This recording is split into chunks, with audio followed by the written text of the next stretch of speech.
Hey, yo, what's good, people? It's Vita Second. We have got the Fire TV Cube in-house.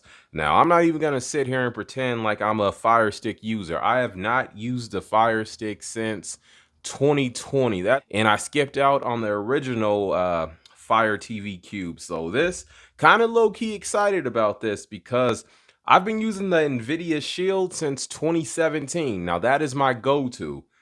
But when they came out with the new one in 2019, I wasn't feeling anything about that. It didn't feel like much of an upgrade. So I set that one out because I just knew that 2020 was going to come out with a new one. And then I said 2021 was going to have a new one. And then this year, they're starting to pick up the talk of getting a new one, but still nothing. So when I saw that Amazon was putting out a new Fire TV Cube with updated specs, I said, why not? Now, a quick tour around the box, you can see it now comes with Wi-Fi 6E. It has 4K HDR. On the right side, it says hands-free with Alexa. The Wi-Fi again. It has high dynamic range, Dolby Vision, Atmos, octa-core processor with HDMI. So there are also new ports available on this Fire Cube. So you do get your remote, your power adapter. You know what? That's enough around the box. Let's crack it open and see what we get. So no knife necessary. So first open goes ta-da.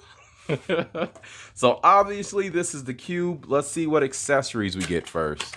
Put that to the side for now. So looks like first up is the power brick. All right. So I was expecting to see like a Type-C power brick. Unfortunately, no go. I'm not even gonna lie, this is tight big. Yeah, I know, that's what she said. But this is a big, where is the, there it goes. All right, I'm just gonna tear it off. Let's see. All right. And final peel. Nope. Thought there was, yo, come on. All right, so there's what it looks like. Now, this is kind of big. I was hoping that it would just be like a Type-C plug-in, but it looks like this is going to draw some actual watts. You can see it's 15 watts. So hopefully you have a port that's big enough for this. Next up, we have, what else is in this box? Survey says,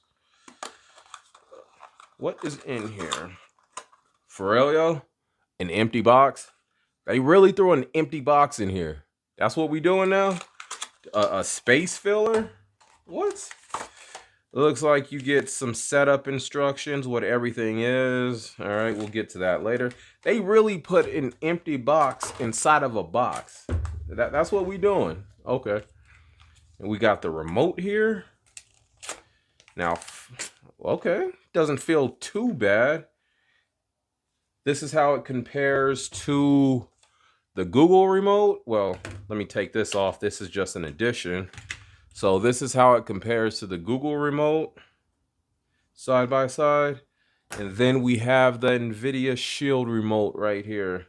So I guess we can get all three of them together in one picture. That's what you can expect.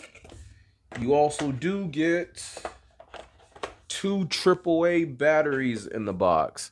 So all right, so at least you get the batteries. It's the biggest of the 3. Yeah, it basically feels the same, just like the others. I would say the best feeling remote of the 3 are the NVIDIA Shield and probably the Fire Stick remote second, and then the Google Chromecast remote. But it looks like you get Prime Video, Netflix, Disney, Hulu, you know, all your usual suspects. Do they have a favorite button, or I'm not exactly sure. Let's see. You know what? Let's just pop the batteries in while we're here. Okay, I was kind of low-key expecting. Well, so it does work. I was hoping that it would be like backlit, but apparently not. Or maybe I was just hoping for too much. Let's check out the actual cube itself. And the cube has some good weight to it. Yo, it doesn't look bad. It has like the mesh front, sides, and back. There goes all your controls at the top. Let's check out the back. So you have an HDMI in, HDMI out, IR extender, the power port, the USB, and then your Ethernet port. So yeah, it definitely feels good in hand. You know what? Let's go get this plugged up. I'll be right back. All right, so after playing around with it for a couple hours, I'm probably about 90 minutes to 2 hours in right now. The setup was really easy, not complicated at all. I thought it would be a headache to log in, but it wasn't bad. Now, out the box, you will get an update. The update took about 5 minutes. It wasn't that long at all. I was kind of surprised by that, pretty impressed. I went and downloaded some apps. Now, there's a handful of apps that I'm kind of surprised wasn't already on there, like YouTube, Netflix, and what was the other one? Was it HBO? I think those were the three apps I had to go download. Was kind of surprised they weren't already on there, but the downloads happened really fast. Everything was nice and snappy, quick and fast. I watched the show with some HDR content. Everything looked really good. I went and ran some speed tests. I'm happy with the numbers that's popping up on the screen. Don't know if they're actually accurate, but hey, they look good to me. But yeah, that's just a couple hours playing around with it.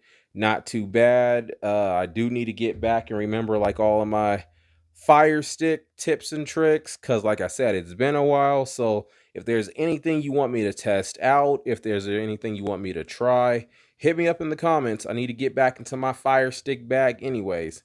So I'll probably be back in about a week or two. So let me know. It's Vito's Tech. I'll catch you on the next one. Later.